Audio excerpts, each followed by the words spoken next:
Hello, and welcome back, or welcome to the Yogi Roth Show. We are almost in mid-July, which is crazy to imagine because some of us haven't gotten a haircut since March. Some of us haven't left our home as coronavirus continues to impact all of our lives. And the recent surge in it has definitely impacted my household. College football, as you know, this is a place to come if you want to talk about ball and the power of play, college football specifically. And this is the time where we're usually ramping up.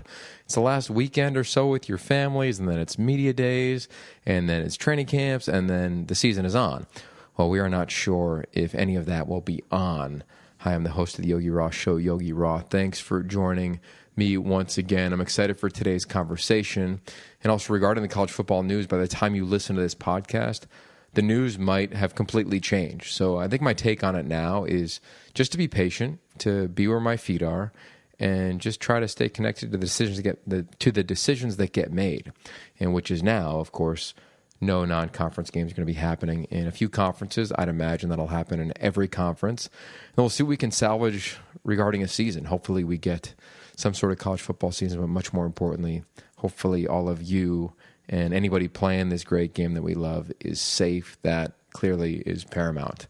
With that said, if you need a little joy in your life, George Whitfield is the guy that can bring it. You know the name, and you've come across his work at some point in your college football life or pro football life. And what I love about George is that while he's known as the quarterback coach, the quarterback guru who's on College Gameday, the guy you've seen in your living room, he's been on every major platform. He's an Elite 11 coach. He's trained Ben Rothlisberger. He's trained Andrew Luck, Cam Newton, Johnny Manziel. He's trained the who's who of the position. His origin story is amazing. You know, on this podcast recently, I've had quarterback experts, quarterback trainers, Quincy Avery, Jordan Palmer, two close friends of mine who I love their work. And they both said that the reason they got into private quarterback training was because of George. And very rarely do I think we get to meet somebody who's truly a catalyst at something that's never been done before. And the way George approached the private quarterback training space, and then what he got out of it, no one could have predicted, because he began training a kid and then ended up a few years later training the who's who. His story is enlightening. I think it'll inspire. I think you'll laugh. I think you'll gain great insight. And for me personally, not only is he a close friend, but he's somebody also I am constantly learning from. In this past summer, we had the Elite 11 quarterback competition. It's 22nd year. I did not participate in person because my wife is on the verge of having a baby boy, which, again, by the time you listen to this, literally tomorrow, when it downloads and uploads to wherever you listen to podcasts, we may have a kid entering our life and growing our family. But I got to just be a part of it via Zoom. But I wished I was there in person more so this year than any of my 12 years at the Elite 11 because of George and the messages he gave to the 20 quarterbacks, because we talked about racism in this country. We talked about everybody's role in it, how we can change, how we can be anti-racist, how we can step up and do our part. And George was the voice guiding that conversation. So he's so strong in so many areas. I think it'll be a fun listen. It's longer than traditional for most of my podcasts, but man, there wasn't a moment that I didn't enjoy. And we did this one at night, and we just kept going and going, and literally we were on the phone until 2 a.m. So I hope you enjoy it. If you do want some more insight into college football, make sure you pop over to yogiroth.com and subscribe to my newsletter.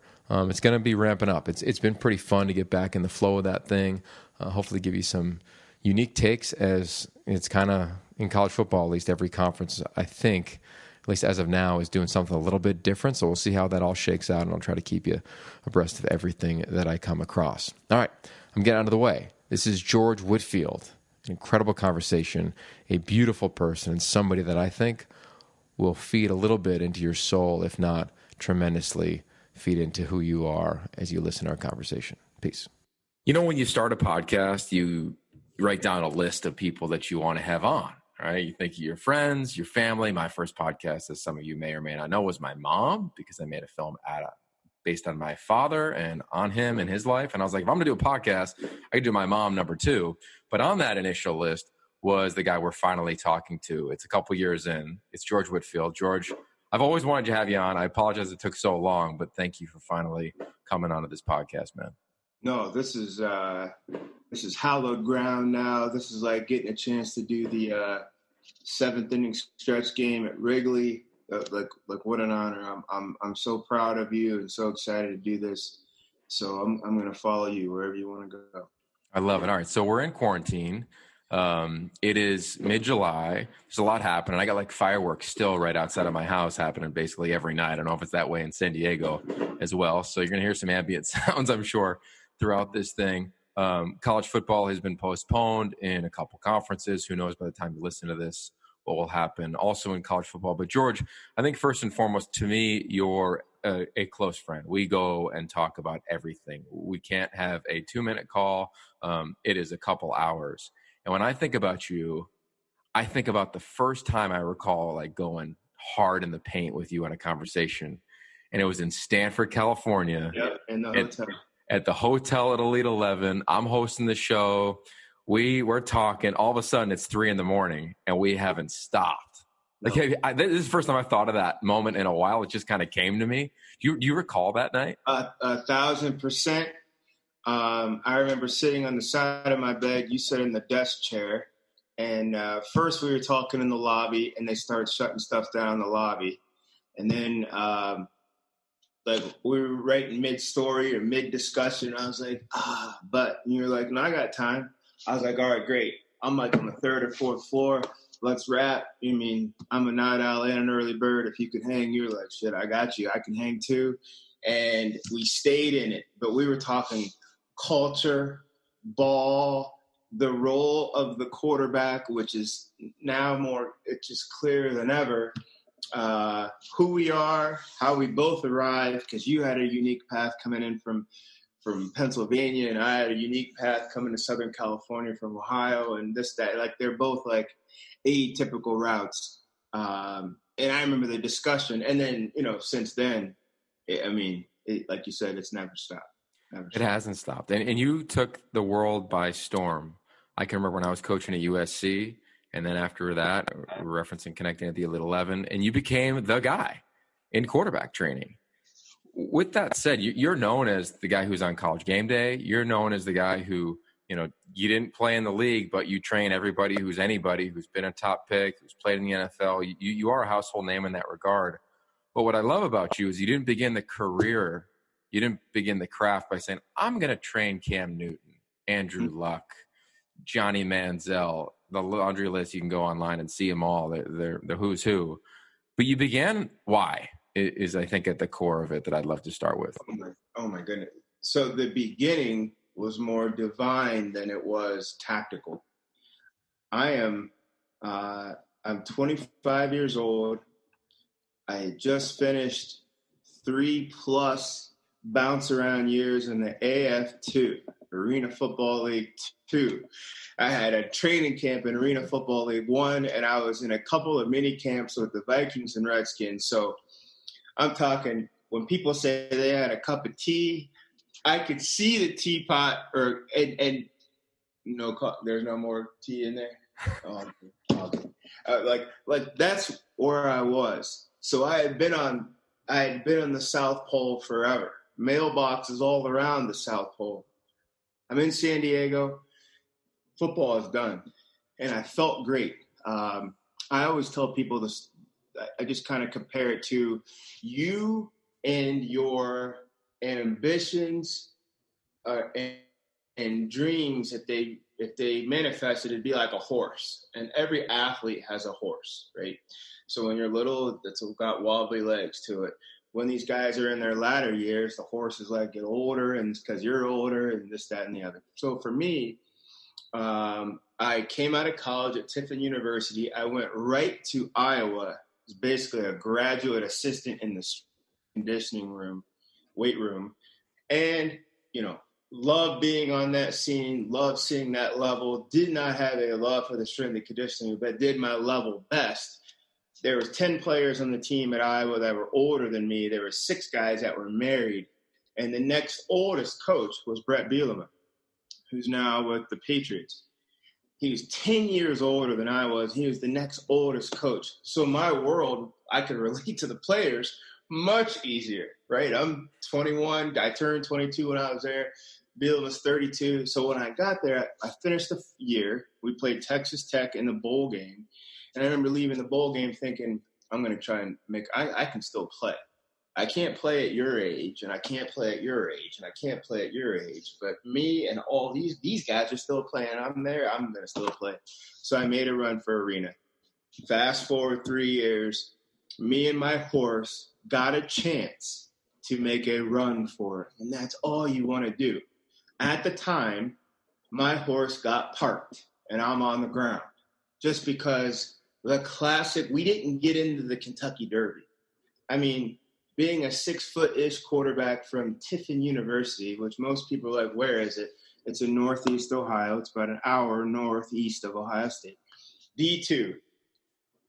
Yeah, had fun, XYZ. NFL teams aren't really beating a path over there. And I don't feel any type of way about it. But my horse did. Right? My horse did. So we made a run for it. Arena football, absolutely. Chicago Rush, the Quad City, I don't even remember the Quad Cities team, Louisville Fire, Memphis Explorers, the Shreveport Battle Wings, and then we made a run for it. And by the time I was done through that process, my horse and I could look each other in the eye and we're like, we went after it. We did it. It nodded, I nodded. Like, I'm always love you, but we did our thing. We did our thing. You're out the pasture. I'm going this way. And I say that because I feel when you see anxiety in coaches and just sometimes just outside of sport, individuals, they got knocked off their horse. Their horse got stopped.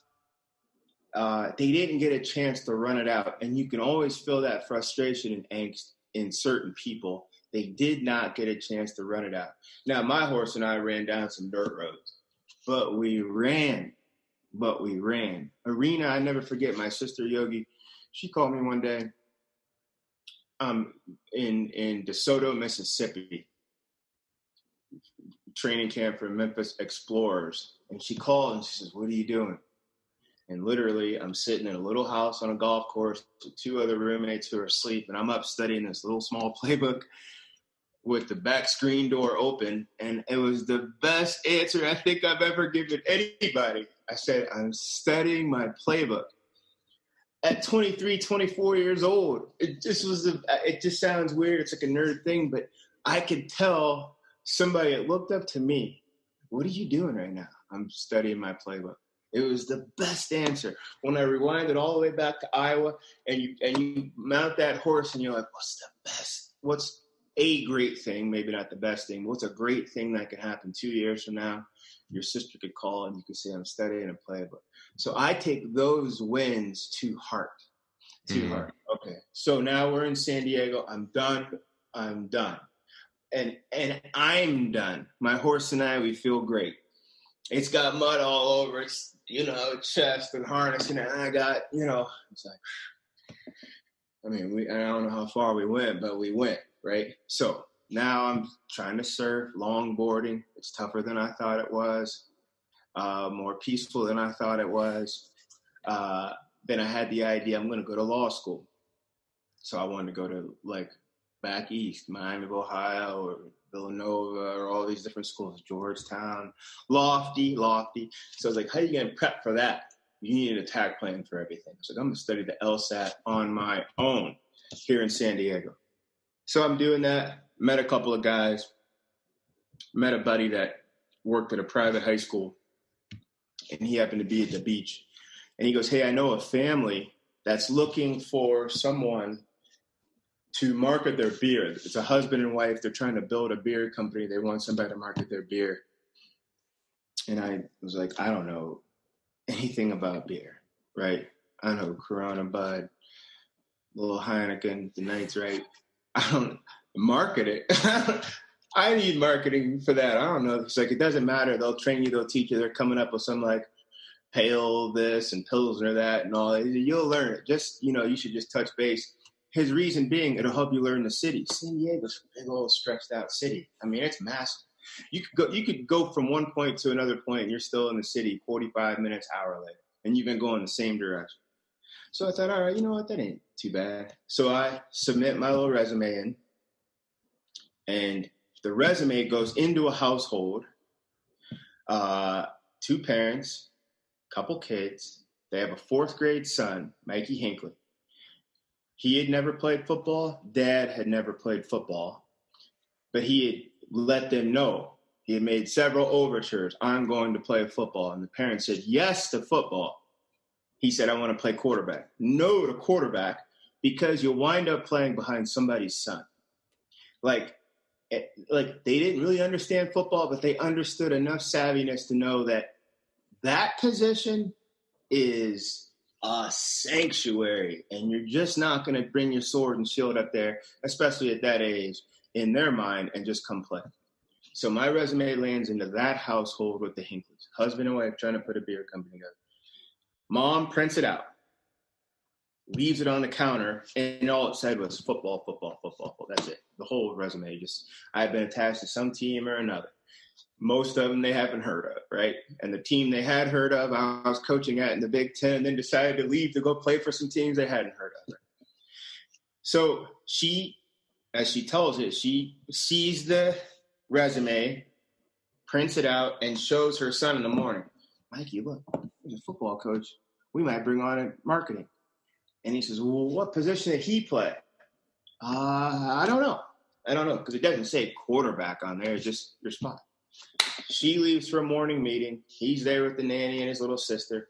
Gets on AOL dial-up, finds each line and prints out in the little obscure articles that he sees. So Tiffin University, George Whitfield, quarterback, prints it. Arena football, George Whitfield, prints it. Had 5 or 6 little sheets of paper, stuck them to my resume, put a Post-it note on top, and it said, found my guy, let's go. I still have the Post-it note. They gave it to me. So Mom calls and she says, hey, we look at your resume and we're incredibly interested, but not for what you think. She explains it. So I'm thinking, what happened to the marketing? You want me to train him in what? And she's like, you play quarterback, yes? I said, yeah, I play. No other questions. What level? How good were you? Nothing. Would you show our son how to play? I jumped on it. I'm like, what else? Why not? So I drive up. It's 45 minutes. They're up in Carlsbad.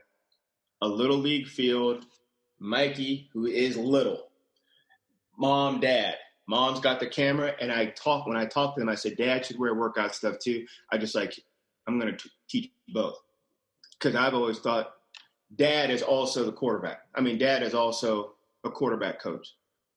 I'm going to grow him like I'm going to grow the son, because they're going to share the kitchen table, which I know we're going to talk about in a little bit. So we go an hour and a half, Yogi. We don't throw the ball one time because he's never played. So this is the huddle. You get in. Dad, come on in. Mom, set the camera. You come in now. We all put our heads together. Now, Mikey, you walk out. When you walk back in, you say, eyes up. He says, all right.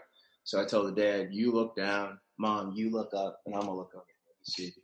That type of training. This is the offensive line. Manage our guys, then we recon their guys. We did all that. Driving home, it hit me. We didn't throw the ball one time. We didn't grip it. We didn't do anything. And I thought, well, so much for that. I pull into my driveway. Mom calls and says, we want to go again. A couple of weeks later, because we're in the summer, they're into the season. Kid goes 4 for 4. I'll never forget it. Mom calls, kid calls, dad calls. And they're all in the same car, which is fascinating. They all call, right? And they're all fired up. Mom says, the opposing coach asked us for your number. He wants to get his son to play. Can we bring him next Sunday? Sure. Mikey goes, that kid goes. 2 weeks later, I got 6 kids. A week after that, I go to his game. Mom shows up and gives me a box of business cards. They made a business card for me to give my number out. Another dad is like, hey, you need to get on this website. It's kind of difficult to tell what you do. You can make your own website. I'm like, you can? I can do that? Yeah, it's like, $70-something. You can get 2 pages. It's just difficult to explain all the things you do. It would help. I'm on it. 48 hours, and I'm talking like this. Do we put dark gray or light gray back here? You can't put Michael Vick on the. I love Michael Vick, though. That's what I want to get.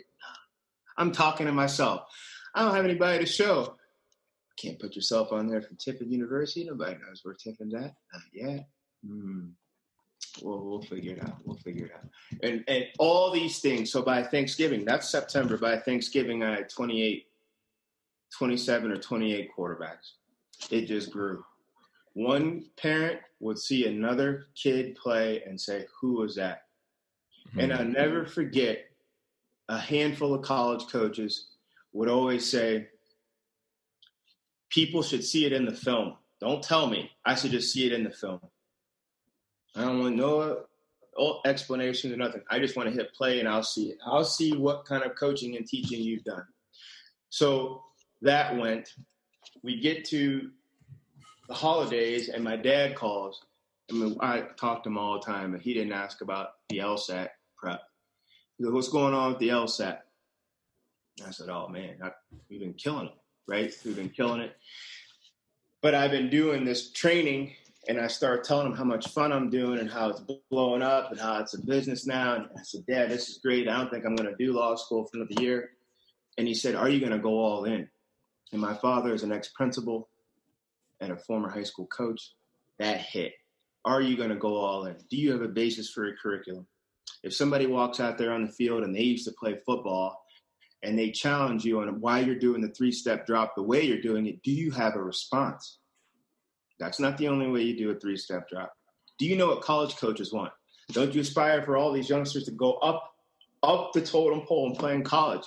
What type of relationships do you have in college? What's the median average that they want? What's the prerequisite? What's the bar that they want for their guys? So I was like, your chest is this big because you're telling your dad, and you get off the call and you're like, oh, we're still at ground level. Just ground level looks better, but we're still at ground level. So I volunteered at a bunch of colleges, 8 schools. At the sum total at the end of the summer, I went and worked college football camps, just worked them.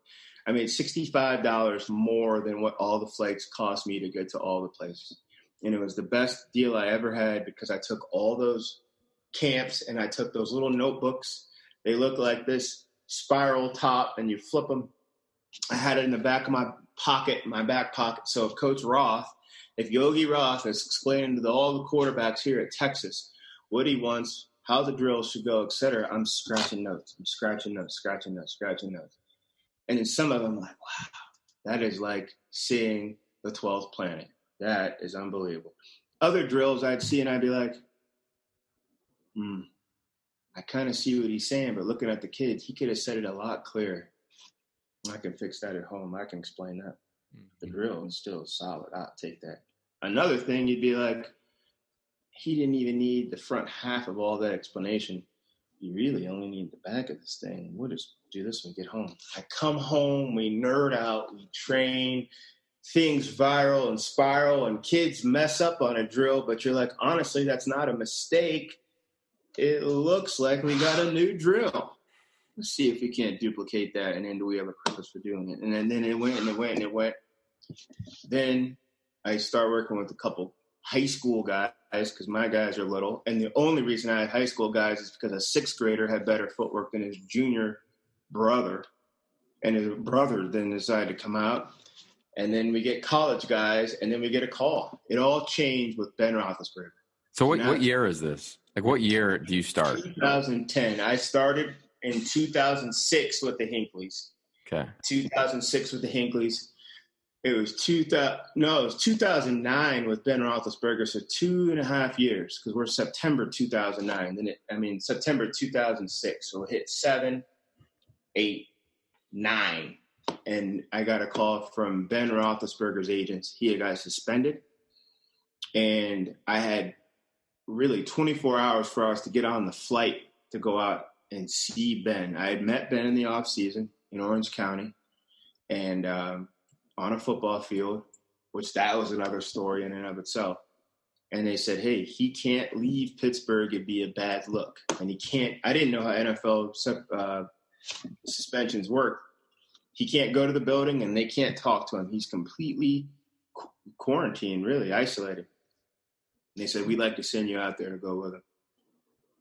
And then I remember calling my dad, just like all of us. We go right to our dad. My dad said, you need to learn as much about him from the people who have coached him right now. And I remember calling Mark Whipple, who at the time was at the University of Miami, and he coached Ben. And I called a few other coaches. They gave me some critical notes. And then the whole flight from California to Pittsburgh was just, it was like the best one-on-none office meeting I ever had, because I'm up there just calculate, which half of the plan's going to blow up when you lay on the ground anyway, because you don't know what he's going to do. But I had a plan.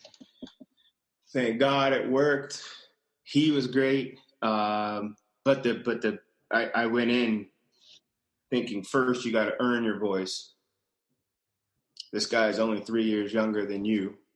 He's got 9 figures and 2 Super Bowl rings at a thing that you're supposedly coming to work with him on. So, and I got 4 weeks, and I kept thinking to myself, marathon, do not sprint. I have a tendency to sprint. And I thought the first week we got to earn our voice and defer as much as possible. We just got to earn our voice. I held to that, even though there was a lot of times I wanted to jump out of that. I said, nope, this is week 1. We got to stick with week 1. It's like day 2. I was like, man, we got 4 more days. Say little, lead the drills, earn your voice. And it went. And that just took us. And, just the rest really has been a ride. That's amazing, man. So there's a lot there. We could spend an hour talking about, how that journey has continued for you. But I want to pivot, because this podcast is all about seeking and uncovering humanity in sports. With that, it's got a huge creative element to it. And you are known as one of the most creative teachers in this sport, right? And at times that creativity has been mocked. At times that creativity has been applauded. At times that creativity has been on huge stages, right? The biggest pro day in the history of the world was Johnny Manziel, and he trotted out there with shoulder pads and a helmet on, and people thought it was crazy. And then you're like, well, that's what you play in. How come none of the other pro days have ever been like that? So I want to go to the origin of your creativity.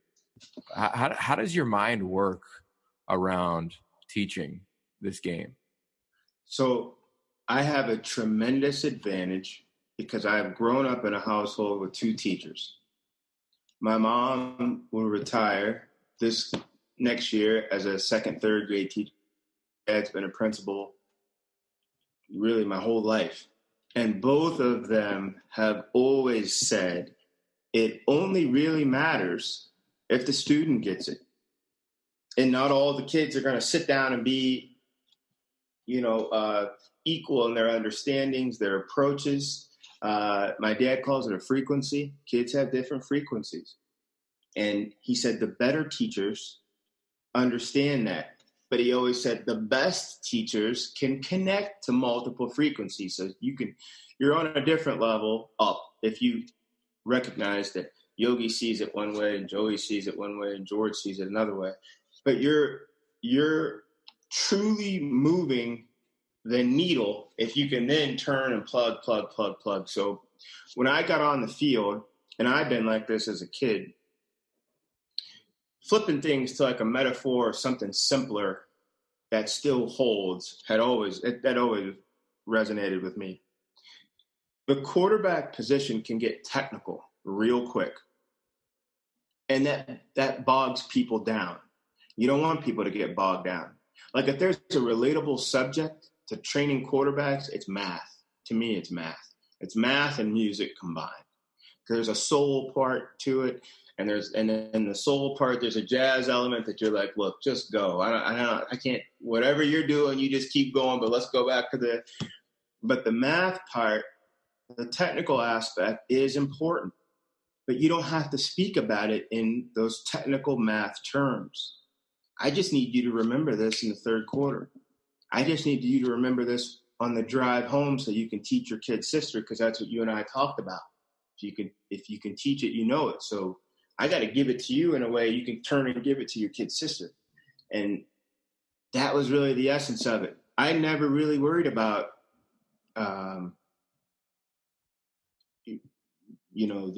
the insecurities of what you were doing. I'd watched an awful lot of quarterback coaches.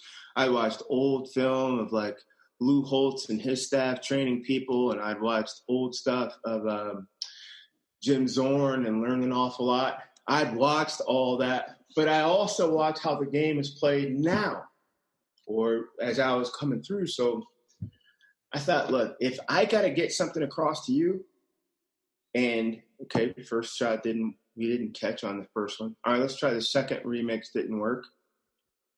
Well, you tell me either what hits, or let me try to come with something else that's going to move you. And that could be in description, drill, surface. We start going out in the sand. Then it pushed out into the water. If it moved the needle, if it was functional and it helped. We weren't just doing that stuff just for, just because we're some kind of just extreme daredevil outfit or something like that. It all resonated. You could turn, teach. There's a basis for why we were doing it. But I certainly didn't worry about the box. Okay, so let's stay on that, because all of a sudden you go from training Mikey, right? Here you are in 2006 to Big Ben in 2009 to Jameis Winston, Johnny Manziel, Andrew Luck, Cam Newton. And I got to imagine like you feel the attention and or pressure to deliver. Again, you're George Whitfield from Tiffin. You're George Whitfield who doesn't have a famous quarterback dad. You're George Whitfield who didn't win a Super Bowl. You're George Whitfield who doesn't have a coaching pedigree. When the attention became real, like really real, and there was a stretch where it was as real as you'd find, because no one ever did anything like you did. What was your approach to like getting more creative? And maybe like the non-appropriate way would be like getting weirder in your training. Right. Were you self-conscious? Did you say, screw it, I'm just riding? Like, how did you, I imagine you called your dad, but I'm curious how you dealt with it. I talk with my father and mom all the time. Cam Cameron was huge in my development. Coach Harbaugh and David Shaw, they started at USD when I started training quarterbacks here. We were all in San Diego at the same time. Coach Shaw was a receiver coach and offensive coordinator at USD, and Jim Harbaugh was the head coach. And I would go over, they had these trailers, those like mobile home trailers as offices at USD, super rich school, but that's how the coaches live. And I would go in there, and I would always try to bounce some things off. But there was never an effort to push and go further. I would just do what's necessary. Now, if I pushed and I went a mile outside the box with you and it worked and it resonated, and if Johnny Manziel comes on, I now have another teaching mechanism to work with him, because it worked with Yogi Roth, right? So it worked with you. I don't need to try to stretch that thing. I just have something provable that worked. We went out there, we did it. It helped you. It helped your balance and base, etc. So we can be on the turf. We can be in grass. Now we're going to go out here on the sand. You don't need your socks, shoes. This has already worked. We worked it. But you don't have to. What I learned with athletes, you don't have to so much convince them. You just have to have conviction in where you're going and what you're doing. Now, it's helped for us. Each at bat, each successive landing, because that's how I always look at these. These are like big time cross country flights. Some of these are around the world flights. It's not so much of a celebration. It's more like every pro day has been more of an exhale than a celebration. We landed the thing. That's what we were brought on to do. Improve, yes. Train, yes. Build growth, etc. But land it. The family, the agents, the teams, they all want to just get him from A to Z. whether it's a flight or you're like a safari bushman, I put my rifle over my shoulder and I say, come on, Yogi, I got you. I know where the lions are, etc. So the weirdness, it made sense to us. I don't think I've done anything over the top besides put guys in the Pacific Ocean, but that also made sense to us. It all made sense to us. Yeah, I love that, because I think as a creative, as an artist, as a teacher, as a storyteller, whatever your muse is, we all have a point. I do it as a broadcaster, right? Like, you have a point where you could try to sound like everybody else, or you can kind of double down on you. And I think that is a moment in everybody's career. And when eyes are on you, it's much more difficult versus doing it in the shadows. Without question. And we absolutely, people don't understand. I just go to the broom thing first. Sean Watson's the first person I ever saw take a broom on a football field. He's a longtime offensive coordinator. I think right now he's still at the University of Texas. At the time, he's offensive coordinator in Nebraska, and that's one of the schools I volunteered to go work the camp at. Called him, cold call. He's like, sure, come on up. I'm naming off 7th and 8th graders that I'm working with. Can I come and work your courthouse? Come on, we got room. Come on. I saw him bring a broom out. He only kept the broom on the ground, but he kept it on the ground to agitate and force you to, adjust. So I thought, shoot, I like that. I got home and I started doing that. And I thought, what would be great? Instead of going with their feet, you can go with their knee, hip, this, that. So we started playing with that. So fast forward 4 years later, I'm at Stanford, and Andrew Luck and I are doing this in training. I introduce it to him, and I say, listen, I'm going to do some type of unscripted effort at you. You play ball. And we're just going to hone in on your mechanics post. That's it. Keep your suit on. Keep your tie on. Like, don't come out of all your stuff. Try to beat the ball. Keep everything buttoned up. Beat it. Play. I said, this is not the main thing. You completing the ball is the main. So we went night before the pro day or day before the pro day. He and I are sitting in the Arriaga building, and they have a cafe in there. And I show him the final pro day script that we co-collaborated. It's like a class. It's like a project, a group project. He signs off, and I always ask the guys, what statement do you want to make? And he said, first, I want to answer this arm strength deal, which is amazing. So we put all the home run shots first. He goes, then I want to show movement, because his thought was, I'm 6'4", I play at Stanford, and I'm white. And I said, yeah, but you're a great athlete. But look what it says on paper. Let's go get him with that. I said, okay, great. So I said, okay, tomorrow I'll just have hand signals and motions. I'm not going to bring the broom out there, right? He goes, why would you not? I'm supposed to just imagine you swiping it. He goes, no, bring the broom. That's how we train. And we went back and forth for 5 minutes. Like, are you sure? I mean, that's just kind of like outside the box. That's the one time I felt like, ooh, man, the whole world's going to be here. There's only 32 NFL teams. I feel like 45 NFL teams are going to be here tomorrow. He goes, bring the broom. He goes, that's how we train. Why would you change now? So he was the one that pushed that. Then we get out there in that pro day, a full-on gust of wind facing us, 20 miles an hour head on. I remember Warren Moon walking over. He said, maybe you guys flip around because Stanford doesn't have an indoor. And Andrew turns around and he looks at me and he goes, this is how we train. We've always gone this direction. So, I mean, man, all respect to him. I stayed with it. But, yeah, they ridiculed the hell out of me for that. There's a broom guy out here.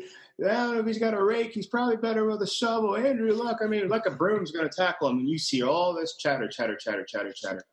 Fast forward a couple months into NFL training camp. 7 NFL teams had brooms. The Dolphins were out there. The Ravens were out there. I'm like, and all I kept getting was texts from college coaches and this guy and that guy. Hey, just saw the Bengals had a couple guys out there with brooms pregame with this and the Steelers. Keep doing your thing. And I thought, not that I was really sweating it, but that little effort right there, based on working with your player and him saying, man, we've been going like this. Now all of a sudden teams are like, oh, okay. You saw this guy out here in California. I have no idea where he's from. Do we have brooms in here? And all of a sudden, And so right from then onward, right, Yogi, onward. If they follow, they follow. If they don't, they don't. It only matters what you're doing with the person in front of you. Are you making them better? That's it. Yeah, I always like to think that we have this little person kind of talking to us inside of us. And I do it as an analyst. I've been doing games for almost 15 years now. And it took a good probably 7 years for me to get to the place where when that thing says, hey, I think they're going to throw to number 86, or I would do this if I was the OC. Mm-hmm. At times I would think it and not have the confidence to say it. And it took about 7 years. So that's about 100 games or so of calling on national TV to finally be like, yeah, like I got to trust it 100 out of 100 times versus 90 out of 100, because you kill yourself on the other 10. You're like, they just ripped a dime to number 86 to win the, whatever. And I love that, because I think there are catalytic moments. Kevin Carroll would call him, our mutual friend, catalytic moments that just say, yeah, dude, like trust yourself. And as an athlete, I think we only have two things that are guaranteed, George. And one is the ability to love, because we grew up sleeping with the football. I slept with the football until I was 22. As sad as that may sound, but it was true. And we have instinct, because as an athlete, whether you're the quarterback in the pocket or whether you're a wide receiver, you don't plan out your move. You don't plan out how you're going to avoid a rush. You don't plan out press coverage. You work things, and then when you play, you have instinct. And I think that when our careers are over, sometimes we lose that. We lose, oh my God, yeah, I could love something. I can love something greater than myself. I can have great instincts. So trust that little voice in me, because I did on the field. And I think those are two muscles that, like, when our career ends, we're like an O-line, we're like, just get me on the elliptical and on the stepper. And then we just forget that we have these big arms and strong thighs and big back traps. And then, like, we got to remind ourselves, like, hey, man, I got grown man strength in a couple areas. And I don't know, that just reminded me of that. So. Yeah, 100%. And I love this athlete having two things, the ability to love and instincts. And at its core, it's because I think when you take the field, no matter the sport, you have the end game in mind. Even for the play, when you break the huddle, you have the end game in mind. You played receiver and you've been coaching quarterbacks half your adult life. If you line up, whether it's best release, inside release, he's going to jam me, whatever it is, I have to journey my way to the destination so I can get on with it, right? And that's like for all of us, up 20, down 20, whatever it is, you have the end in mind, and then you start there. Everything's going to this. So, like, I'm in 100%. That's where the instincts pick up, and the love propels you to do that without question. Otherwise, you wouldn't be out there. Okay, so let's use that as a sounding board. And what I love is that we have a lot in common that I didn't know. You don't know this, but you will now. Is that when I started coaching at SC my first year, halfway through, I remember Coach Carroll being like, "Yo, you could like still play." I'd run routes, and I was like, "Yeah, I can." And I called Dave Baker, who was the commissioner of the Arena League at the time, and I'm like, I'm going to play. And I would train with the trainer Brian Bailey, who was like the assistant strength coach. When you get noon hoops, I would go train, and he was the only guy that knew, like, I'm going to play again. I'm going to play again. I'm going to go play in the league, or I'm going to go play somewhere. It never shook out. I as it went on, I kind of just started evaluating, and I was like, all right, like, I'm getting this free master's degree at USC. I knew Pete was really special really quickly. I knew it at 19. I feel like everybody else saw it after they won a couple natties, and I was like, I'm his guy. I don't know. It was so hard, but clearly I chose to stay there for another 3 years. And then I also took my LSATs, and I was like, oh, why do I want to go to law school? Just because I think I'm supposed to do that. But regardless of that, something we do have in common that we both have accomplished is coaching at the Elite 11. I've been there just finished my 12th year. You've been there, I feel like, since I started. Same. Started in 2008. Cool. So 13. So you got there the year before I got there. My year, I can remember like yesterday was Jay Keeps won the MVP. And, I auditioned for ESPN at the time. And I remember trying to, impress their producers. And Mitch Wright was his name, and Joan Lynch. And they gave me the gig, and away we went. But here we are later. And the position has changed. As It's clearly been documented, and you've been all over that. The game has changed, as the Kansas City Chiefs proved, as they won the Super Bowl last year in dramatic ways. I think we saw that. I saw that in 2009 at TCU. Like, okay, the position is shifting. But also the way in which the Elite 11 has gone about life has changed as well. 22 years of the Elite 11. And if you don't know it, it's American Idol for high school quarterbacks. If you're anybody who played that position, you know about it. If you're in the league, over 80 quarterbacks in the NFL went through an Elite 11 camp. If you play college football and you're a projected starter in Power 5 football, there's only 5, I think, quarterbacks in the country that didn't go through the Elite 11 among the Power 5 teams. So it's the who's who of quarterbacks. And George, it has always been about who can succeed at the next level or levels. And that's who made it, to be just short and blunt. But this year it changed.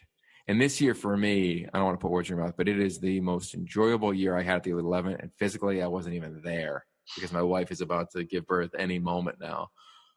So with that said, we attacked the topic of racism. We attacked the topic of humanity. We attacked the topic of having uncomfortable conversations. And you're a huge part of that. And it all began with this idea that you brought up on a bunch of coaches' call, but we had one probably a month before the Elite 11 started, after George Floyd was murdered, and you talked about the kitchen table and what your kitchen table was like. I'd love for you to share the origin of why you think that conversation is important and what your kitchen table was like for you growing up and how that's relatable to the quarterback position. Oh, yeah. This 2020 feels like we're going on year 3 in 2020, right? Each month feels like a year. It feels like 2 years ago since we lost Kobe. It feels like a year ago since you're panicking and making checklists of what to buy. And okay, she's not in school anymore. Okay. And then George Floyd, I'll never forget. I'm here in the house and I'm on the phone and it's midday and I got the windows open and I'm on a call. So the TV's on mute.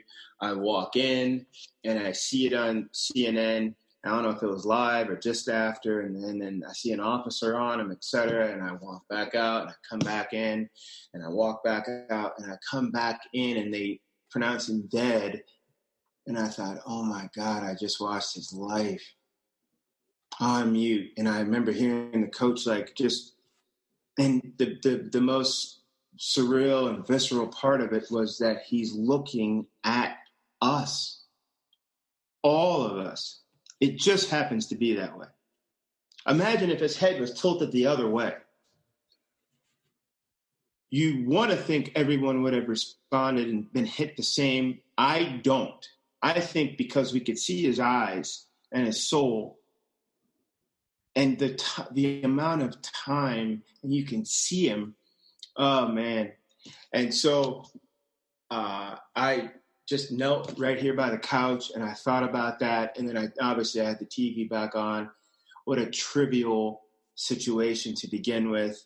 And then you read it and watch it and read it and watch it and read it and watch it and all the channels. And I think that was it. He left to go to the store and he's not coming home. There's going to be a void at his kitchen table, et cetera, et cetera, et cetera. Then all the unrest came.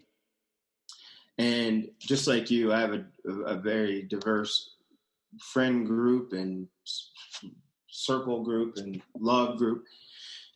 And people would discuss, even people in your circle, of why the protests, why the fires, why the looting. And there's people that I love that I looked at him sideways like, man, have we met? And that's when you start to test like all your bridges. It's not a me-you thing. It's almost like a you thing. What's up with your half of the bridge? How do you not understand that?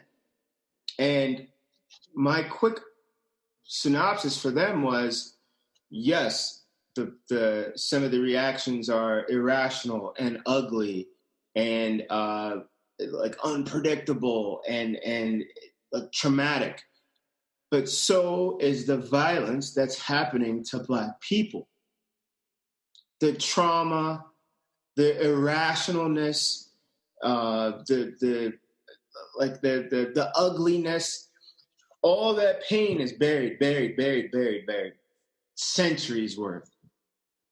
And one moment, and I hate that it took one individual for us as a globe, really, to watch him look in his eyes.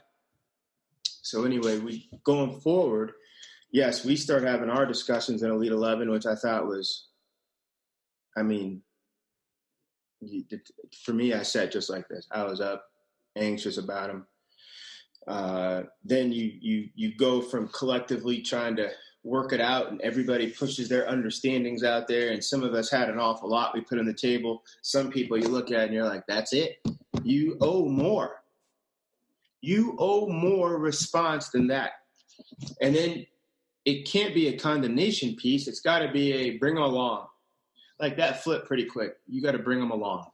Come on. I got you. Because we're only going to move together.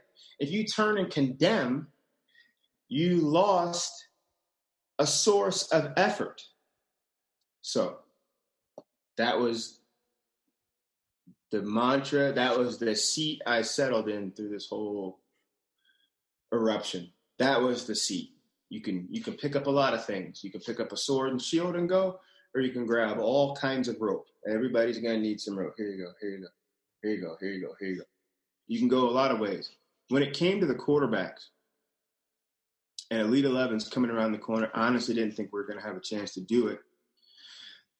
And we turned and made a decision about doing something with Elite 11. I immediately thought while I was driving, who's the most influential position in society? It's not really Tom Brady. He's famous. It's not Cam. It's not Russell Wilson. They're famous. But if you walk into a grocery store and you ask, I think if you walk into Seattle and you ask 10 women over the age of 50, who's the Seattle Seahawks quarterback? I think, honestly, 3 would know. Just don't go to the one closest to the stadium. Go to anyone in the Seattle greater region. I think 3 would know.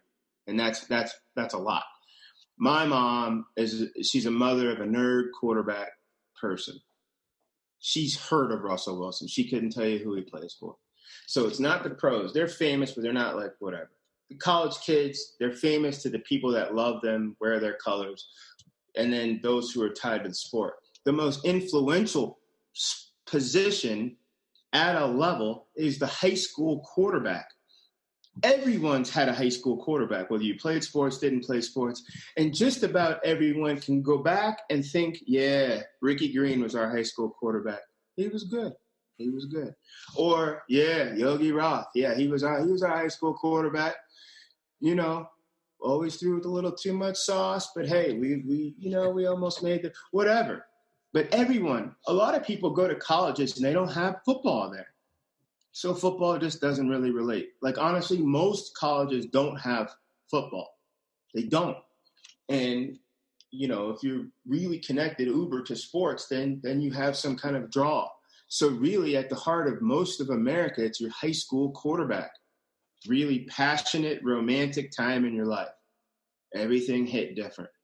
Prom, this, that, homecoming, all this stuff. The quarterback, it's royal, it's regal. So if you roll that over to Elite 11, the message needed to go to them in terms of the, trying to help them wipe their goggles as to what they're, surveying right now across the landscape.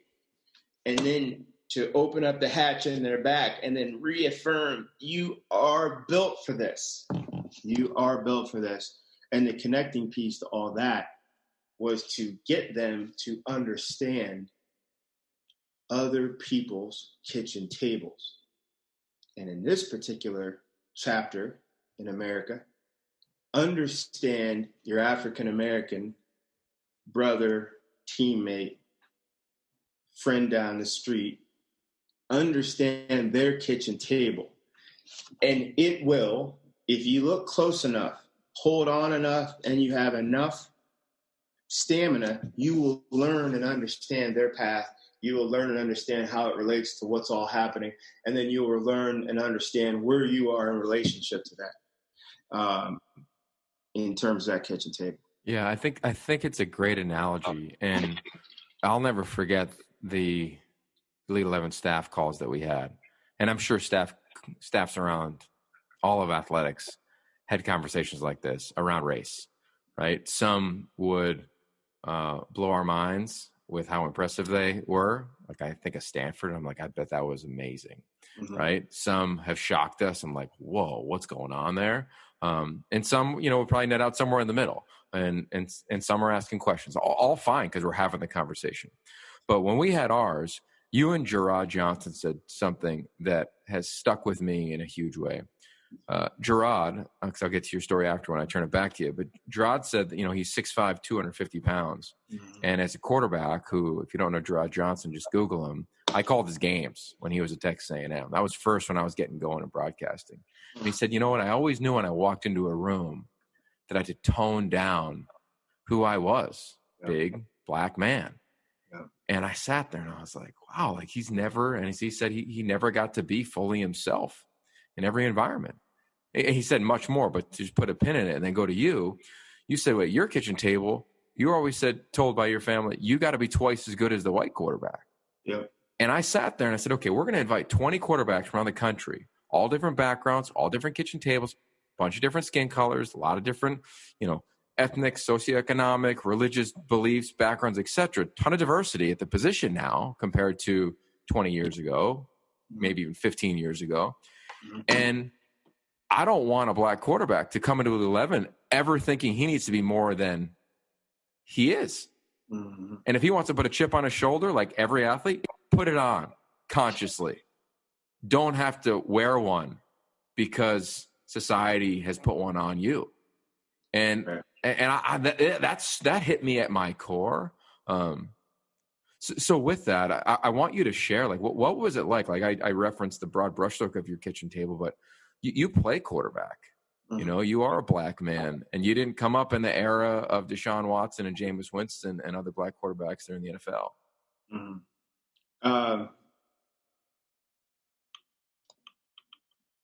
It was a unique run.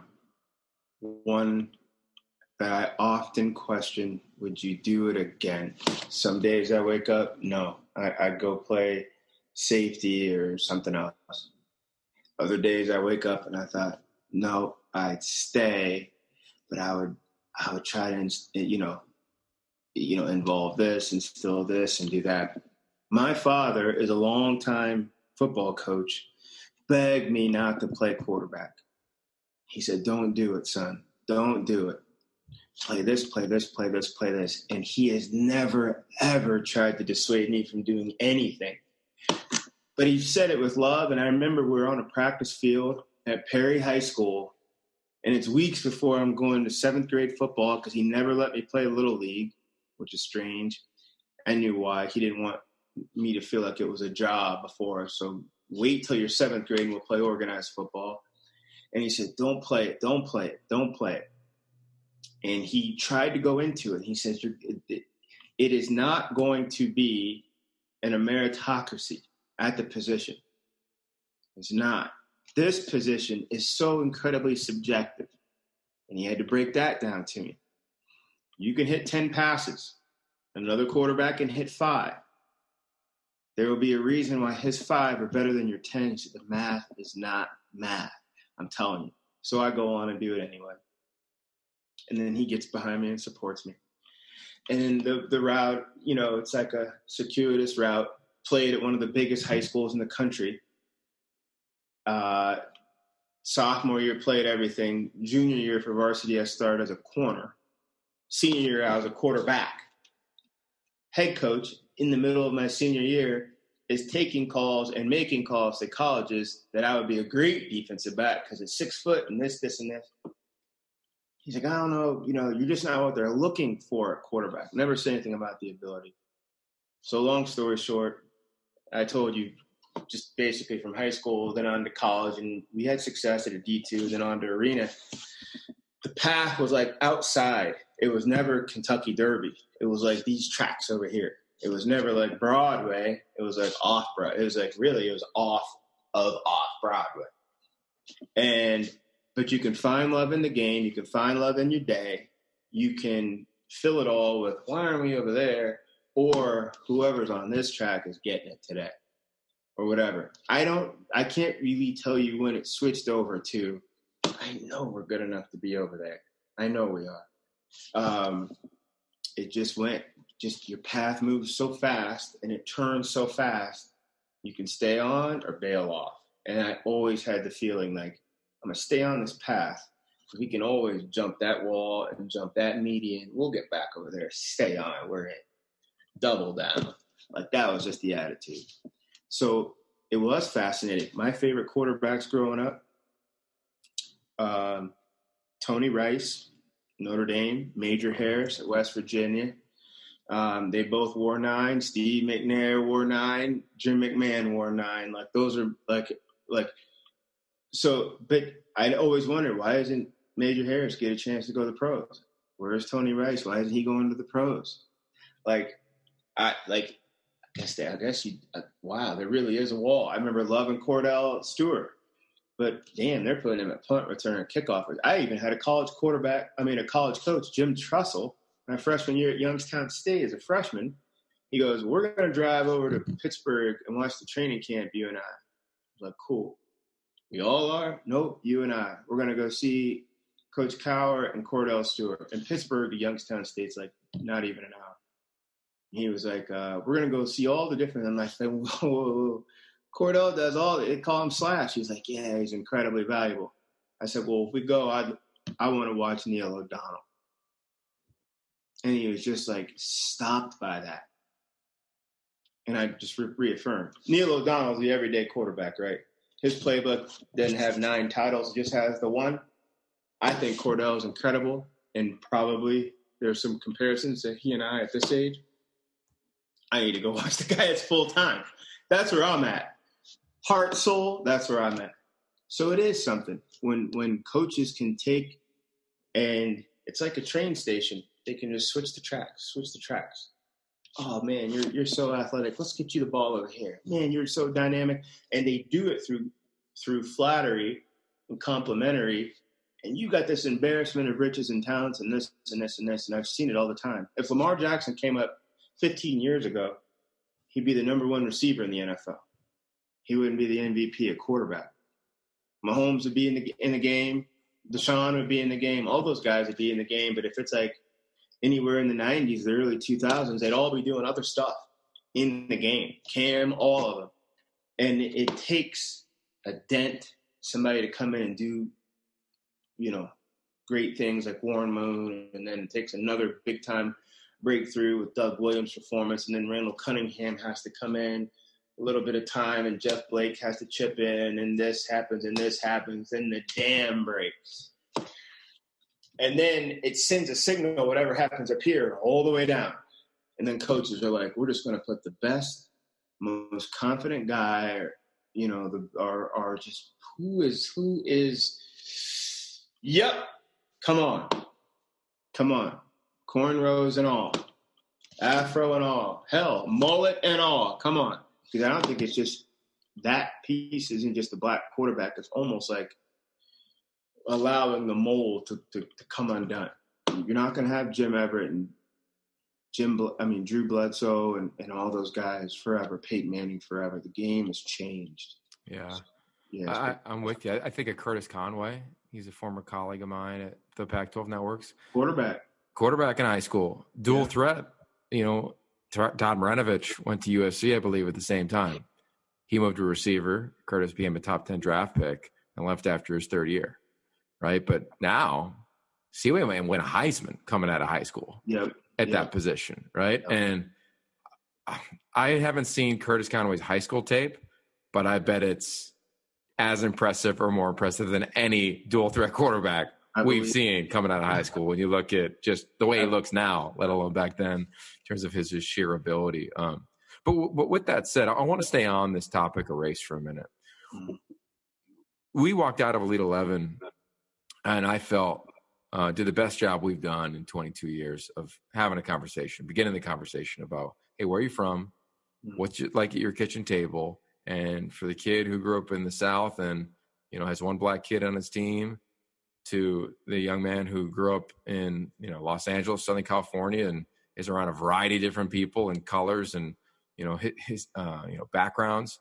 I felt as though like it melded. Did you feel as though, because athletes are easy, like my locker was next to two black guys when I played, right? Like it was no big deal. But you said something at the Elite 11 that struck a chord with me. Where you're like, I know you're cool with me, but will you be cool with my cousin and his buddy? Like, do you feel coming out of Elite 11 that there is a anti-racist movement happening at the high school level at quarterback, or even just at the position of quarterback, that is greater than what is naturally going to occur just based on where we are today in society? Yes. Sport has always led in the movement. Sport has always led, and I'm not talking leagues and teams. Sport has always led. Just go to this chapter. I cannot put into words the amount of pride I had in two quarterbacks, neither one of them black, Aaron Rodgers and Carson Wentz. Days after George Floyd's murder, Carson Wentz steps forward, unprompted. He's responding to no one, makes this declaration about just the toll this is taking on him, the education he's learning about himself, the gap that he has to make up, right? It's not like he was asleep through class. He just didn't have that class growing up way up in the Pacific Northwest. And now every day he comes into work, his day-to-day and his livelihood are intertwined with black men. And for him to say, I wouldn't want to lose any of them, and I understand their pain coming back, and I'm learning through them, this is a travesty. Aaron Rodgers coming right back and making his declaration, which really he just underlined what he said back in 2016 when he wanted the Packers to lock arms and he wanted the stadium of Lambeau Stadium to stand in solidarity. He was going back then. Like those two, I thought, we're tremendous. And the same with our youngster down in Clemson, Trevor Lawrence. He comes out with his own declaration, responding to no one, and then saying, I'm going to lead this protest. In the heat of it all, not meet me in October when we can go do this. No. He's in the South. He's in the deep South, South Carolina. So those guys going and doing that, I thought was incredible, but it's incredible for this reason. If you go into a restaurant in Houston, a packed restaurant pre-COVID, and somebody else, Deshaun Watson, feels Black Lives Matter, I think people would be going like, sounds about right. He's black, Black Lives Matter, and they go about their meal. If you went into Baltimore and said that somebody screamed that about Lamar Jackson, or in Charlotte, and somebody said that about Cam, people would be like, yeah, that makes sense. If you went into Philadelphia or a North Dakota diner and somebody said, Carson Wentz, I'm reading right here, just went on and said Black Lives Matter. Everybody, music stops, waiters stop, everybody stops, and they all look. Carson Wentz, with him as a planet almost, and all those who orbit him, directly and indirectly, that resonates different on this subject. Aaron Rodgers resonates different on this subject. Dale Earnhardt and Petty and all those older race car drivers that came down for Bubba Wallace for their planet and all those who orbit them, it hit different. So, yeah, it makes an incredible difference. Sport in general, yes. Quarterbacks more specifically. And now go to our Elite 11 guys. Every single one of those quarterbacks at Elite 11, they know their mayor. They may not be able to tell you all his issues and all his points of everything. More importantly, that mayor knows them. Doesn't matter what size town they're in. Doesn't matter what Drake may, his mayor knows him. right? McCord, his mayor, knows him. Caleb Williams, who, like, I'm sure the mayor of Washington, D.C. knows who Caleb Williams is. He's just from around the corner. She knows him. She knows him. So they already kind of have platforms that they may not have quite realized yet. When they all signed and committed, there are officials and public officers and high-ranking people saying, our quarterback just committed to Notre Dame. Yeah, he did. We're pretty much killing it. And off they go to play golf. Or people are cutting steaks and talking about Yogi Roth. Yeah, our quarterback is going to Pitt. Mm-hmm. There you go. Hey, Sal, tell Sal he's going to Pitt. The pride in and of itself, one of our own, is accomplishing. Therefore, the charge is on those. The charge is on them. And at Elite 11, I didn't want to go in and just hit them over the head with whatever. Like, you need to be thoughtful in how you get this over to them, right? You want to share and bring them along. Share and bring them along. Like, they're 16, 17 years old. They know more about Fortnite than they knew about the civil rights. And that's not their fault. That's the age, and this is the time. So I thought if we boiled it down to understanding the most intimate place on earth, to me, is the kitchen table. More is discussed at the kitchen table intimately, I think, than any place in the world, except to the exception for Catholics of the confessional booth. But here, you learn, you gain your understandings. Your parents are setting you on different tracks. Wherever those tracks go, they're reaffirming things. You're sharing your day. You're finding your voice. They're sharing the world with you. That's where the world is shared. Everything from the day is put on the table, and it's all parsed out. It's all parsed out. Look, we don't even need this. Don't even worry about that. What are you doing throwing that off? Put that back on the table. You need that. Don't ever. All these things are getting parsed out. So messaging, understandings, affirmations. The kitchen table is where we all learn it. You don't care if you're in a high chair or if you're barely in a chair or whatever it is. If you have a spot at that table, you have belonging. You're certified to be at that table. You're counted on to be at that table. You probably have a role at that table. You're either setting it, clearing it, showing up, thanking somebody for it. You're praying there. You're eating there. You're rejoicing there. It's just an intimate deal. Now, you understand that table from others, then you start to understand them. And a lot of minority kitchen tables, because I'm just going to stretch it beyond black, there is a lot of things passed down, and most preeminently among them is pain and awareness. And you're right. My kitchen table wasn't unique to my parents forever saying, you must be twice as good. And they weren't just talking football. They always felt, and this is them as teachers, and both of them went to grad school. They have grad. I'm the only one of our immediate Whitfield family with no grad degree. I feel like I picked one up, in deference in training quarterbacks, but that doesn't stand up to theirs. There's no plaque for that. But they would always say, you must be twice as good. Equal will get you beat. A little bit better will get you beat. And I wanted our guys in Elite 11 to go back to their locker rooms. Your kitchen table is probably set with linens and this and that and middle fixtures. And some of you guys, your kitchen table probably looks just like your black teammate's kitchen table. Hell, his kitchen table might be the one with linens and fine dining and all that stuff, and yours might be the opposite. But it's the messaging. And it's the heart and souls that tip over and pour over that table that you got to understand.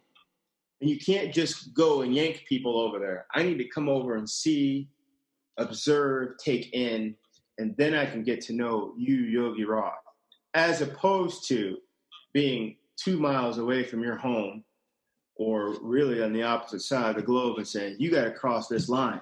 You need to put up a fist in the air. You need to shout Black Lives Matter. And how could you do that? Or the reverse. Why are you protesting? Why are you this? Why are you that? You guys had a black president already. We're already past that. This, that, the other. Like you can't just call for people to come over. You must travel and work and find ways. You got to get across that bridge. But the table is the one thing I think we all have, we can all relate to. Yeah, it's pretty interesting. I can remember I think I was in fourth grade during Clinton Bush, like first time, Clinton first term. And I remember being like, yeah, I'm a Clinton guy. Right? I was 10. It's just because my parents were. Right? Like there's so much that you really like, if you dive into it, whether you're in therapy or you're doing meditative breath work or you're journaling, like when you really take the time to do the lonely work, like a lot of our thoughts, to your point, are because like it's an offhanded comment when your dad's reading the sports section saying like, man, Lakers, that's Showtime, that's the team. And then you just hate the Celtics. Like you don't know. It just happens. Yeah. So, okay, we could talk forever, George, and I appreciate your time. We've already gone over. But I want to bring it back to the position for a minute here. I've interviewed other quarterback trainers on this podcast, notably Jordan Palmer, Quincy Avery. They both have referenced you as being catalysts to their careers. A lot of it being like, well, if he could do it, I could do it. Like Kirk Herbstreit was that for me. I met him when I was a player, and I was like, what? I never heard of him as a player. He's calling games? Not a lot of people heard of me other than a weird name. I can go do this. So I guess for you, like this quarterback training thing, quarterback builder, quarterback personalized expert has become not like a side hobby where you're coaching guys on Saturdays. Like this has become a full-time job for many, including yourself, and you're the catalyst to it. So like what's your take on the private quarterback profession, and what's it like knowing that I don't even think it's an argument, but you've been the tipping point to a brand new profession that really didn't exist prior to you bursting onto the scene? First, I appreciate that. So I shared my story of how I got to this. If it wasn't for a beer company, which is now Green Flash Beer, they made it, right? They went from blueprints and things. Now they're Green Flash Beer and Mikey Hinckley. My opportunity came across, it stuck its hand out, and I didn't even look twice. Reached, grabbed it, and I went. But then, it found me. Then you got to catch up to it. And you got to do the groundwork and the lonely work and calls and notes and et cetera. And then you can find purpose. You could be doing. You're joining people's missions. Is how I look at it. You have a mission. You want to play a pit. You're an 8th grader, huh? You're a 9th grader, huh? You're a 10th grader, huh? All right, let's see if we can get in. Let's see. And you climb aboard people's missions. You do an assessment, and you try to put in whatever's there. Sometimes you're bringing a ton of hardware. Sometimes you gotta try to be the dehumidifier and take out all the stuff out of the air that their kitchen table's so toxic, or it's so over the top, or it's everybody else. It's the offensive line, and if we only had receivers, and that coach is horrible, and it's like, all right. So the first thing we gotta do is get this kid, allow him some air to breathe. And I would tell quarterback coaches at every quarterback camp, like, how many of your sons ever wanted to play offensive line first, then wound up at quarterback? How many of you ever wanted him to play offensive line and then settled for quarterback? I've never had a hand up for either one of those two questions. And I asked them, do you know how hard it is to prevent another human from going somewhere if they want to go? And most of the time, that person is going to be bigger. So you got to add all these things. And it just really just became I can't believe I get a chance to be a part of your mission. Your mission, Yogi Roth, your mission, Mikey Hinckley, your mission, Cam Newton or Mariota. They're going to come to this path once. And as they got older and you start to see like the gravity of where they are, this kid plays here, this kid plays there. And when you start to get even at the draft, it is never lost on me. This is everything for that individual. This is everything. This is what their 8-year-old self wrote an essay about. This is what their 12-year-old self was barking back and forth at his 5th grade teacher. And he's like, I'm going to be a pro quarterback. We got that kid now. Forward we go. But these are the details. So I've loved it. It gave me purpose and creativity, and it allowed me to use all functions and all manners and all types of voices. And on the football field, sometimes it's a laboratory because you're nerding out and you're doing it half speed and 3/4 speed and over. And then sometimes it's a Southern Baptist revival because it's rolling and they're starting to hit and the aha moment came. And sometimes it's a revival, but it's like muted. Only the organ player's playing. I don't know if you've been in a black church, but the pastor don't even say a word because the kid's rock and roll and he's hitting and you just do one of these type of things. This is like me putting my tie up, meaning nobody slumps putting a tie on. So I'm talking posture, and the quarterback, like from 30 yards away, is like whatever.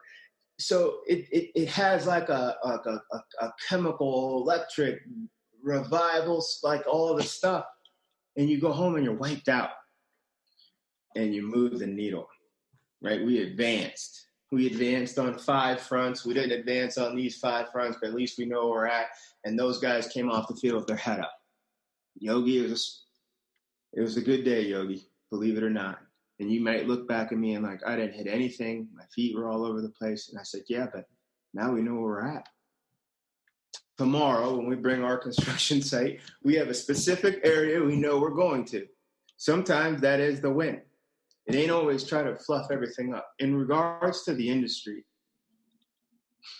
it hit as the convergence of coming through Andrew Luck and then Manziel. I met Manziel when I was training Andrew Luck.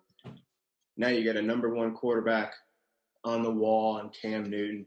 You got a Super Bowl quarterback with Ben Rothlisberger. He went to the Super Bowl the year we trained him. We're hearing from, felt like everybody.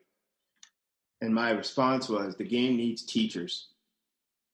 So if you Chuck Mizilewski, want to go. Here's my starting piece to you. Go learn your Pop Warner directors and coaches in your area. Go meet your high school coaches in your area. Offer to help. Find out what they need. And I always tell people at the basis of it, these guys get 5, maybe 10 minutes for individual work, and they want to go into a whole practice on that.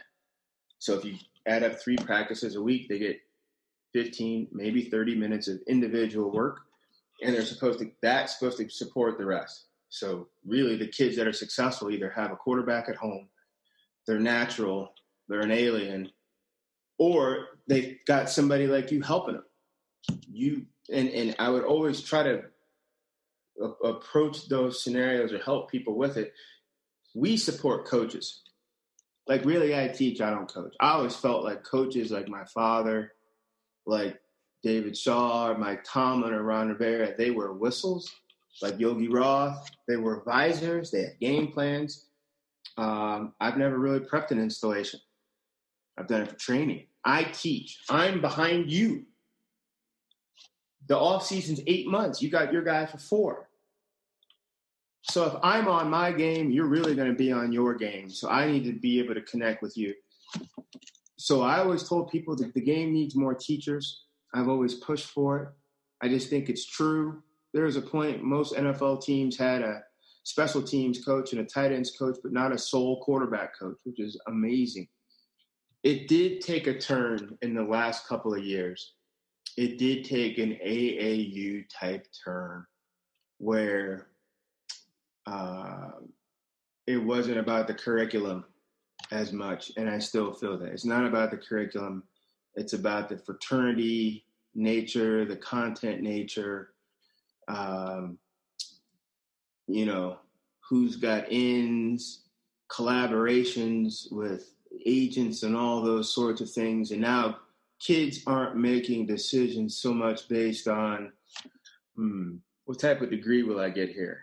Like, how ready will I be for the working world if I come through this line of curriculum? or this school or that school. Now it's about, look, your agent says you won't get charged over here. Your agent's going to make $50,000 if you go train over there. Or, hey, we got 10 guys. You want to come and train with our other 10 guys because they know you, because you guys all look alike and it'd be super cool and we can all train together. And so for me here, trying to like balance that out, that's been tough. And sometimes you just step back, landscapes change, right? I still love it. We still go out there, but yeah, the landscape has changed. People have found ways to compete with like Harvard. And I do look at what we do like Harvard, because now there's some junior colleges that are built in all glass. There are still junior colleges in terms of quarterback preparation, but now they're all glass and they only serve steak and lobster over there. And kids are like, I can go to this super old, bricked up building in Boston, and the seats are all wooden. The degree is nice. Or I can go over here. I'm going to go over here. Or this, or this, or this, or this. It's changed. And it was personal about a couple of years ago. It hurt my heart just watching the decision-making and how it went, because it wasn't about curriculum. It wasn't about what you were going to learn. We took on a couple on the chin, and then you got to kind of grow from that. You just grow, and you say, listen, man, this thing is taking some turns. Adapt and adjust, or elevate and kind of find yourself anew. But it has changed. But the fact remains, it is meaningful. It's a meaningful space, such an influential space. There hasn't been one youngster that I haven't had a chance to work with that I didn't look at, who didn't also bring enthusiasm and his own light to the field and think you're going to run a team or an organization or a corporation or a family. You ain't just getting them for the short term. You're getting a chance to know them. And I know that these youngsters will be dads, and those dads years beyond will have their own kitchen tables and be like, yeah, I remember my quarterback coach, George Whitfield in San Diego, man, it was great. And the enthusiasm and the bouncing like that. At the end of the day, you can hang your hat on that. You can hang your hat on that. And the fact that I will never have a quarterback come to me when they're 40 and say, why didn't you push me? Why didn't you tell me the truth? Why didn't you get on my ass for coming in 10 minutes late, burrito half eaten, shoes not on? Why didn't you tell me about the comebacks? You just always told me every ball was great. Why didn't you split hair? I didn't want to split hair. You should have split hairs. I thought I was good enough. I needed your honesty. No. There will never be that. Johnny Manziel and I are family to this day. We spoke yesterday. Cam and I, family to this day. We just talked not too long ago on his way to the Patriots. All those, and then guys people have never heard of. Honesty. They're going to come back around. You're going to walk into them in a grocery store with two little ones, and you're going to be caught completely off guard. Are they going to hug you? Like when I was a kid and people would hug my dad as a principal and a coach and tell you how great he was as a man and as a leader in this. Or they're going to confront you and say, man, I thought I had a plenty. You should have X, Y, Z. No. See, even Siri knows that will never happen. That will never happen. Did they all go pro? No, but they will all be great fathers, or they all had a start to be, and they will all be grounded in who they are, and they all took on that process. I helped them on their horse, cinched up the saddles for them, and showed them how to ride. And so I think they'll, the hope is that all of them have a chance to kind of carry that forward. That's all you want. That's the best thing about being in this space. Position's so dynamic. A lot of vulnerabilities, a lot of insecurities.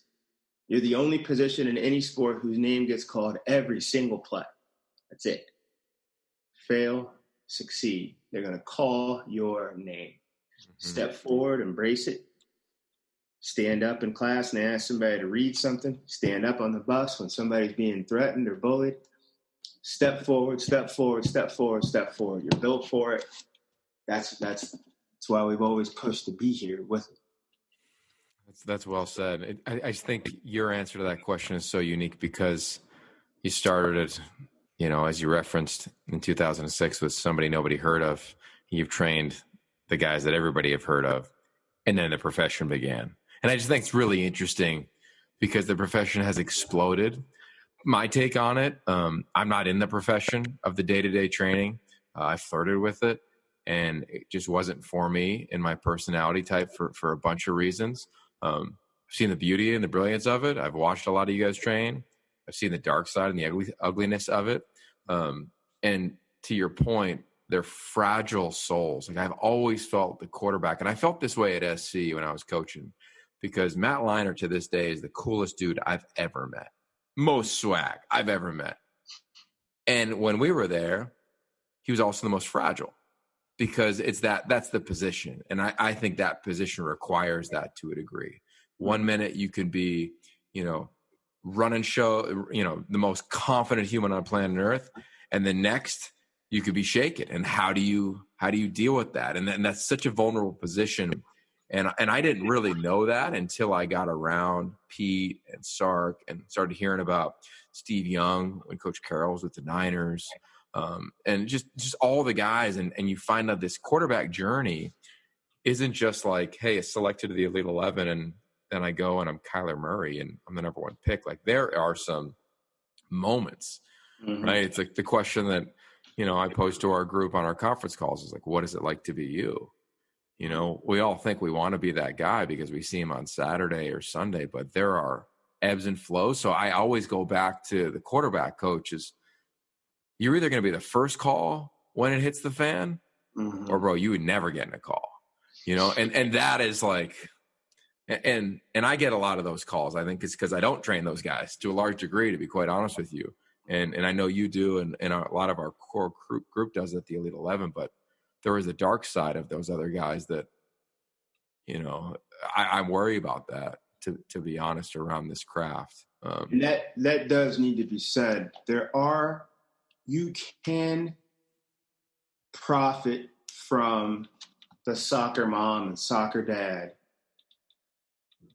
by always reminding them there's a pot of gold around the corner, telling them that their fifth grader reminds you of said pro quarterback. I can see it, because everything about young families and how much they've already invested and how far they're leaning forward is, do we really have this? And then you hear the same thing. We don't really know. We think he's good. And then there are people out there that'll be like, oh yeah. This is Carson Wentz all. This is Deshaun Watson all. Right. I've seen it. Trust me. For the low rate of $10,000 a month or whatever it is, I can get him there. Yeah. We were gonna. That's vacation for the next 3 years. Yeah. Well, yeah. You can pay it. And they you absolutely can. So that's at the low. That's at the broad base of the pyramid. You have that going on everywhere. And some people look, God bless them, if you can make $1. But you could say that, and then it's like, no, that's not what it is. That's not what it is. So you have those people, and then as you kind of come on up, there's a dark side of every mountain, and that also now it's AAU-ish.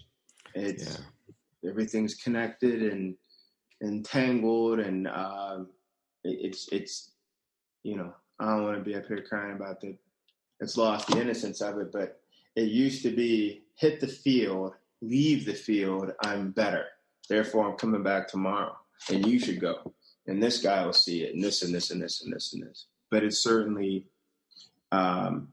it's a different beast now. Yeah, but there's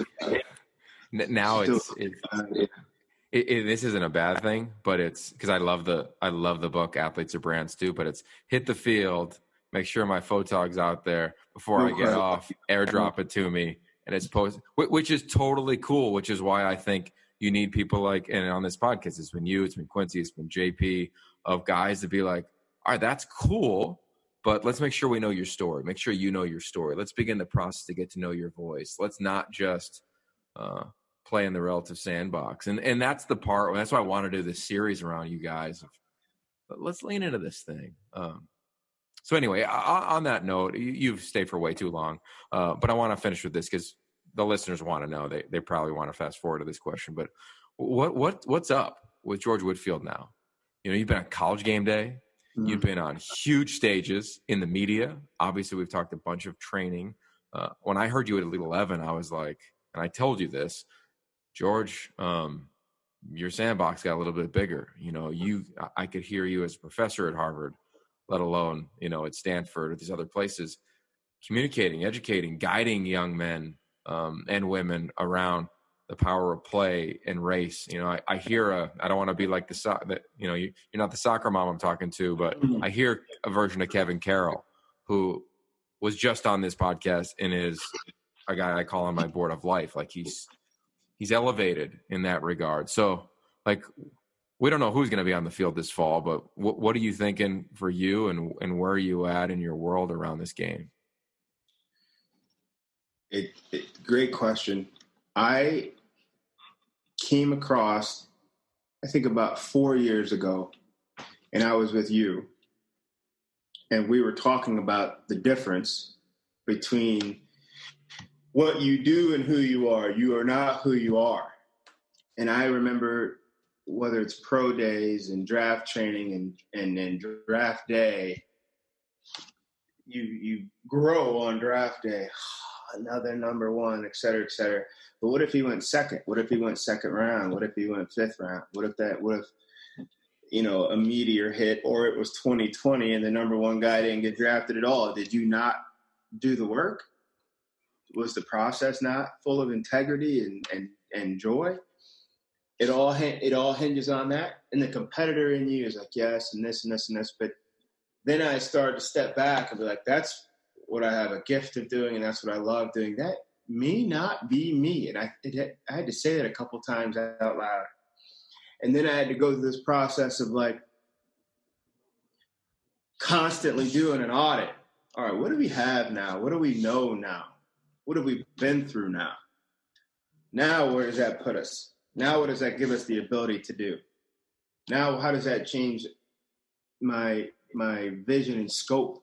You can't be seeing the world the same way you saw it 5 years ago. You're a different animal since then. You've been through how many rodeos and this and that.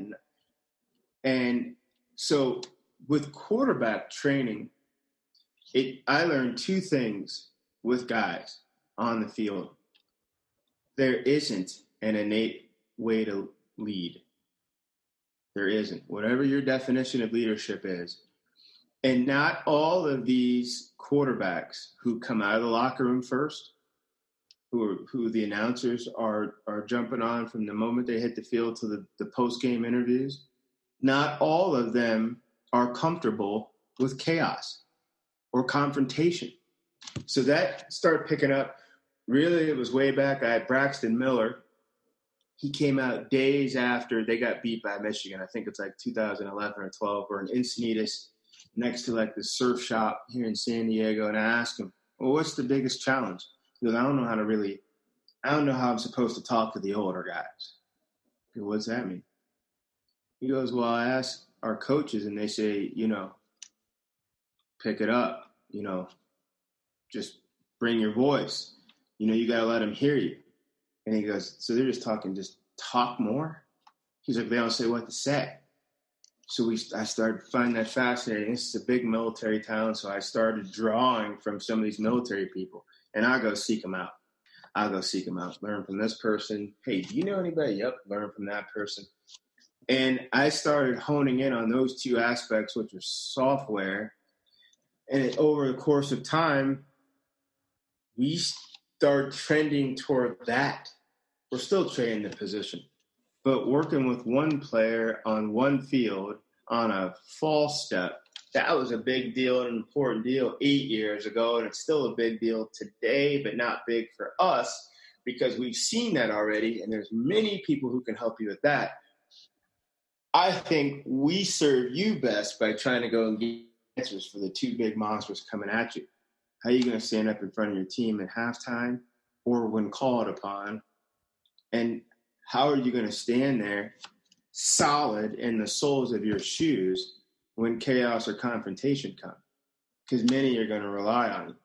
And so through the military and special forces and the Navy and the Marines down here, we started to kind of pull and draw a lot of that together on some different programs. And it, man, again, just allowing yourself to kind of let the magnet in you find the refrigerator of where you're supposed to be. And it did. Let go and just see what happens. And that's where we went. We still train quarterbacks, but we've been doing these hybrid programs with sport and military on the basis of what we've been doing to learn leadership and confrontation. And it's just been such a rewarding thing. And now we can pour back into the position and to pour back into the people coaching the position. Because now I feel like we kind of coach coaches as much as players. But that's where we are. I'm a dad now. So I'm a just like yourself. I'm a mini golf coach. I'm a mini tennis coach, right? Because this is the age you know everything.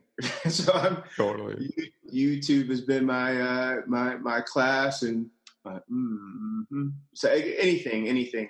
If she stays out there for more than 20 minutes doing anything, I'm like, yeah, we can go to the playground now for 2 hours. But so things have changed, but the awareness and the charge of the position remains. And it's going to be fascinating. We'll be on the field, I think, in the next 3 or 4 months more than I've been on the field in the last 2 or 3 years. I honestly, in my heart, I don't think we're going to play football this fall. I don't think that's going to be the end of the world. They can start putting plans together for the spring. A lot of people are talking about spring football, like a lineup St. Patrick's Day and play in June or whatever. But you can't push this beast. You can't, no one's just going to run across the street with semi-trucks flying down the street. There's just no such thing as that. So if everybody stands down, myself and I feel that a lot of these people who share this space in the quarterback space and sport period, we're up. Schools, teams, they all have hardline protocols. For the rest of us, in a safe way, if you're capable, you're up. It's time. You can go, you can support the position. Whether you can do it live safely or you can do it virtual, you're up. We have all built livings off of this space. We have all done well off of this space, or a lot of us. You forged a name off of this. Now, when the sport is on the side of the road and everybody's got that's you, that's us. We are now AAA. We That's went cool. from augmenting things to we're up. So we will be a part of that charge. We'll figure it out. We're doing it right now. But it is going to be fascinating. It's going to be fascinating. Yeah, it's going to be an interesting couple months, let alone a couple weeks. And by the time anybody listens to this, who knows what will have happened around the sport that we love. But I love you, man. Kept you much longer, but I hope you enjoyed it somewhat as much as I did, and I hope the listeners do as well. So thank you, George. Thank you for the opportunity, and I love you, Yogi. Truly, I have learned so much, and I can say that to somebody my own age. I've always looked up to you. You have always been fish tank transparent. You can see straight through this thing. You know exactly what he is, what he's about, and you've always been true to your own path. I've chopped through some forest, gone off a path, and had to double back because that ain't my path. And stay on something, and then I don't want to be on it. But you have always kept to your North Star, and that's been inspiring to me. Find your North Star. Once you got your North Star, you stay on your North Star. Stay in your saddle, follow your North Star, And I hope your listeners pick that up from you. As much as you're giving us a chance to kind of share our stories, that they also know, just how incredible you've been to all of us. And I appreciate you for that. I love you for that. And I'm proud of it. Thanks, man. Yeah, good stuff indeed. And if you want more of this, it's pretty easy.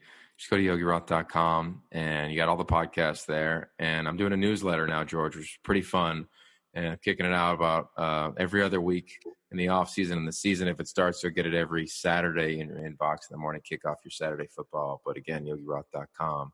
I'm the host. George is the guest. Follow him on all social media platforms. It's amazing. You'll be a better dad. You'll be a better quarterback, and you'll be a better human being. So, George, thank you very much. I appreciate the time.